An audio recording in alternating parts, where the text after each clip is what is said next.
What do you know? YouTube sent me a letter saying that my channel is now able to monetize. Thank you so much. I'm really grateful for the supporters and the subscribers who have constantly encouraged me. Not that I'm gonna survive on an expected 80 cents a month YouTube revenue, but don't despise humble beginnings. Yeah. So I'm gonna celebrate with my coffee. Woo, very good. And today's episode, I'm going to talk about how to spot people with integrity. That's what one of you asked for. So, what coffee am I drinking? So for today, get to know Christian Chua a little bit better. I'm drinking this coffee, Lavazza Italian coffee. Not that this is my sponsor, but maybe speak things into existence. One day I will get my sponsor. So how did I get started in all this body language stuff? When I was about 23 years old, I was a successful entrepreneur. There was this guy who came in to sell, the Yellow Pages advertisement. And my first instant when I look at him, I said, hey, I cannot trust this guy. But, he came in and he got the better of me by his sweet talk.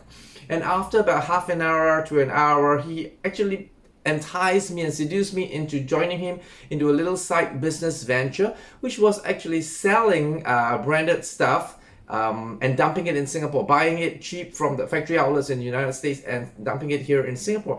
And the business was legit, but his character wasn't. And then there were so many red flags to tell me I shouldn't trust this guy. Maybe through greed and immaturity, I fell prey. So I had sleepless nights and I said, how did I ignore all the signs? So I went to a very serious deep dive and research into body language, into face reading.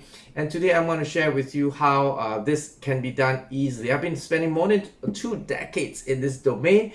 And that's what I do for a living. I give talks, I give lectures, and I survive on that. So all of you who are listening to me on YouTube, I am a content expert. I'm not a YouTube expert. I just want to do this for fun. It's quite fun. And so I get to interact with people like you. So in my class, I have cards like these and they have a lot of random pictures. So what I ask my participants to do is, when you look at this guy, in your first instance, do you trust him or not? Him or her? And if you don't trust, put him on one side, and those you trust, you put it on the other side, and so on. So after the exercise, what I do is I ask them to flip on the flip side of the picture of the card. And one side is all green and the other side is like all red. Those people that you don't trust should appear red, and those people that you trust should appear green. Okay, so you see this? So this happens at the beginning of the workshop when I've not taught them any signs yet on how to read people that you can trust or people that you cannot trust. But I wanted to prove a point that this intuition or this sensing, it's an inbuilt mechanism that God or nature gave to you so that you can survive.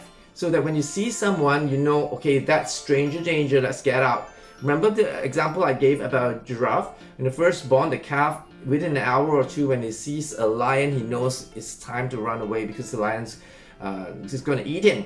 Okay, he didn't go for any lessons. The mother giraffe doesn't whisper anything into the ear. He just senses that this lion's going to eat the calf. So in this exercise, when I showed them, they said, okay, I said, so why do you feel that this person's cannot be trusted, or this person can be trusted? Then they say, I've got this feeling, or there's something in the eyes, and so on. And that's exactly right. Okay, so today's question is, how do I find a friend, or how do I know whether this friend can be trusted? So the short answer to this is, I can't really definitively tell you what are the signs of a good person, but I can answer in 2 parts. I tell you what the signs are about a bad person. That's the group of people that I absolutely would fly a red flag. And those people that you we kind of can trust, monitor a bit more, and then make a decision later on as you get to know the person better. So what are the signs to tell you that the person's not good? when I show you a picture like this, Richard Ramirez guy, it's always about the wing eyebrow and the wing eye, sharp eye like that, or the eyes is cut into half like he's an addict, or the small lips, small mouth, and they look iffy, and they have darting behavior, darting eyes behavior. All these things add up to tell you that no, this people are not great, including sunken cheeks, protruding chin. They look like that. Usually a person is what his face tells you. Usually, okay, with exceptions, of course. I've always said that will always be exceptions. But when you look at a person and say, hey, that looks like a good guy, that looks like a bad guy, most of the time it's correct. When do we get it wrong? It's when a good guy is on a transition to being a bad guy. Okay, that means through influence, through joining gangs, through initiation. He actually came from a good family, but decided to join a gang or a bad, having bad influence. And the reverse is true. That means a bad guy who decided to turn over a new leaf, being converted into religion, or just made a decision to be good, starts to become good, and then we get it wrong. Okay. So by and large, when we judge a person based on the character or the markings on the body, co-reading, including the clothes that they wear, we usually get it right. Okay, and then there's also speech analysis, which means if you talk to a person, how rude the way they reply to you or the way that they answer you. There's a whole study on speech analysis, and that gives you more clues whether that person is good or not. Okay, so now back to your question: how do I find someone with high on integrity? And the rule of thumb is usually like that: if the person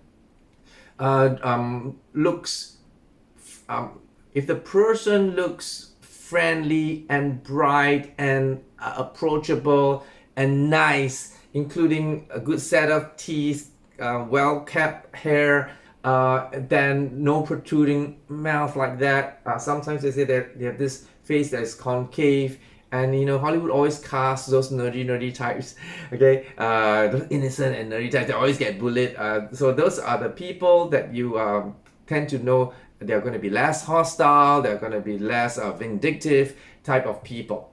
Okay, so high eyebrows are people that are like more curious and more friendly. The eyebrows are high compared to low eyebrows, which are more intense. And then wing eyebrow, you just take a look. As I take up my eye, I look friendly and nice, but the moment I do this, can you just see that? Okay, I immediately look more evil.